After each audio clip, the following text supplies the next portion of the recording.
سرکار دو عالم صلی اللہ علیہ وسلم کے صفاتی نام بے شمار، یہاں تک کہ امام قسطلانی نے 500 لکھے اور سیرت شامی میں 300 اضافہ کیا، ٹوٹل 800 ہو گئے۔ اعلیٰ حضرت امام احمد رضا خان علیہ رحمت الرحمن فرماتے ہیں میں نے 600 مزید بڑھائے، 1400 ہو گئے۔ فرمایا یہاں بھی حضور کے نام صرف اتنے نہیں ہیں، رب تعالیٰ نے بہت سارے عطا فرمائے، صفاتی نام، خوبیاں عطا فرمائے، لیکن جو ذاتی نام ہے وہ دو ہی، محمد صلی اللہ علیہ وسلم اور احمد۔ حدیث میں آیا کہ حضور فرماتے ہیں احمد میرا آسمانوں پہ نام ہے اور زمین میں میرا نام محمد۔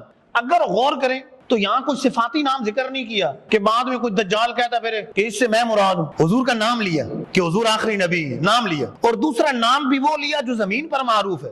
فرمایا ما کان محمد ابا احد من رجالکم ولکن رسول اللہ وخاتم النبیین۔ اے لوگو یہ محمد صلی اللہ علیہ وسلم تو مردوں میں کسی کے باپ نہیں، یہ تو اللہ کے رسول ہیں اور سب سے آخری نبی۔ نام لیا اور نام بھی وہ لیا کہ جو زمین پر معروف ہے، بلکہ کلمہ شریف کے اندر وہ نام لیا، علم لیا، یہ نام لے کر بتا دیا کہ دیکھو جو سب سے آخری نبی ہے وہ محمد مصطفیٰ صلی اللہ علیہ وسلم۔